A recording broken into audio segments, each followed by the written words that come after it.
Guys, what is up? It is your boy Joseph Pharaoh, and in this video we're talking about communism.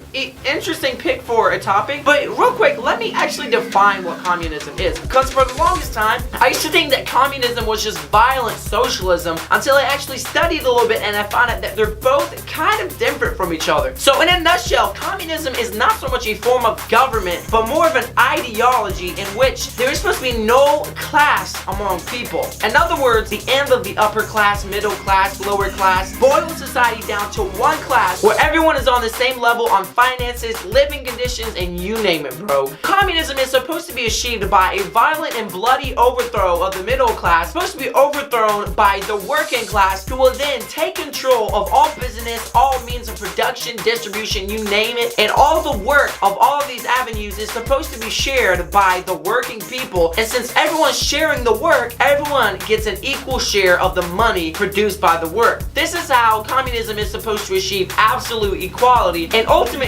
communism is supposed to bring a total end to government, because when everyone is sharing the work and the money, what need is there for government anymore? Now, in theory, communism sounds amazing. America is becoming increasingly pro-communist, especially in universities and centers of learning, but if you really learn what communism actually is and what it actually means, it's very alarming how communist America is becoming. So in this video, I'm going to give you guys 5 reasons why communism simply does not work. Number 1, no countries have ever been able to achieve true communism.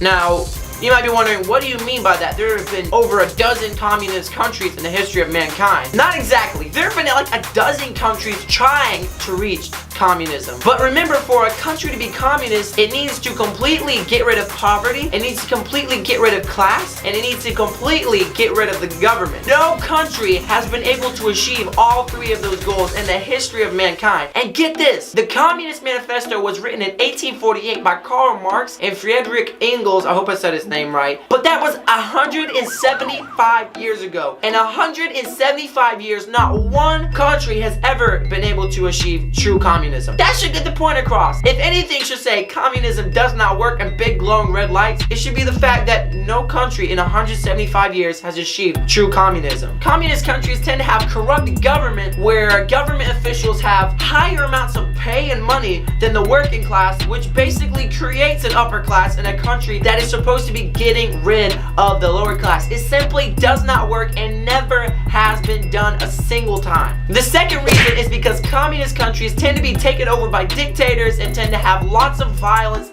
and murders. This is the opposite of what communism is supposed to do. Communism is supposed to bring the end of government, but instead in communist countries, the government gets more powerful than ever and basically murders people that are opposed to it. We've seen it happen many times in countries in the past. Mao Tse-tung, Joseph Stalin, Fidel Castro, the recent Kim Jong-un, you name it. Communist countries are taken over by dictators when everyone is really supposed to be on the same level. It just doesn't happen. Number 3, and for me, this is one of the biggest reasons I oppose communism. It causes people to be lazy. I mean, look, yo, we think Americans are lazy, bro. But in communist countries, in theory, you don't get paid for working. You get paid for existing. Because in a communist country, if you go to work and you're feeling great one day and you're like, you know what, I'm just gonna do an amazing job. I'm just gonna do 2 times what I normally do. If you go above and beyond in a communist country at your job, you don't get paid any extra, because then that would cause some people to be richer than others. Everyone has to get paid the same, and because of this, there's no reason to go above and beyond when you're working, because you will never get any reward for doing more than you're required to do. And so in communist countries, this causes most people to do literally the bare minimum, because no matter how much work you do, you're gonna get paid the same. And this is why in communist countries, barely anything gets done. I mean, you would think Karl Marx would be able to see that about human nature when he was devising the rules of communism, but I guess not. The 4th reason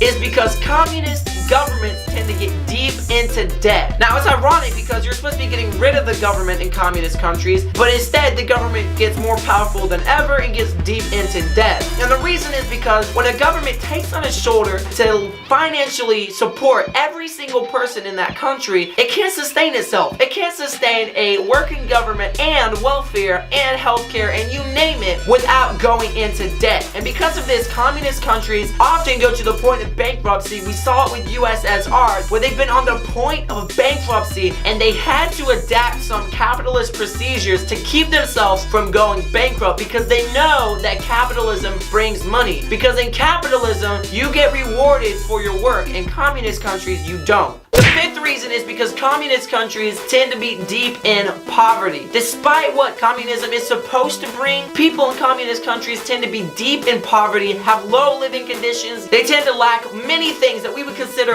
commonplace inside of regular countries like the United States of America. Because of government corruption, there are still people who get way more than other people, creating an upper class and a lower class, with the upper class often being the government. It just doesn't work. On top of that, we probably all heard stories of people in communist countries who are waiting on the government to just give them things that they need for their life, but they have to wait for months for even the simplest things. And even in communist countries where you get a work and you actually get paid for your work, you still have to work an extremely long time, much longer than you would in America, for even simple items. So in a nutshell, guys, communism sounds great in theory, but it has been proven so many times to be false, and yet people just don't seem to get the point. They don't learn from the mistake and realize that communism just simply does not work. The reason is because any time that you have a government whose job is to take care of you, it's not going to work. Because let's be honest, you might hate to hear it, but the government really doesn't care about you. Because to them, you're just another person. The best person that can take care of you is you. Nobody can take better care of you than you. The reason capitalism works so well is because you get rewarded for going above and beyond, and because the government is kept in check. Communist countries don't have either of those, and so they almost always fail. So anyway, guys, it is your boy Joseph Aaaah. I'm eager to see what you guys think. This is a little bit different than most videos I've made, but I feel like it'd be good to start doing more videos like this because you'd be surprised how many people are pro-communism. It's kind of scary, honestly. So anyway, dudes, now I'm gonna end the video. Yes, because I've got stuff to do, and I'm sure that you do too. So bye.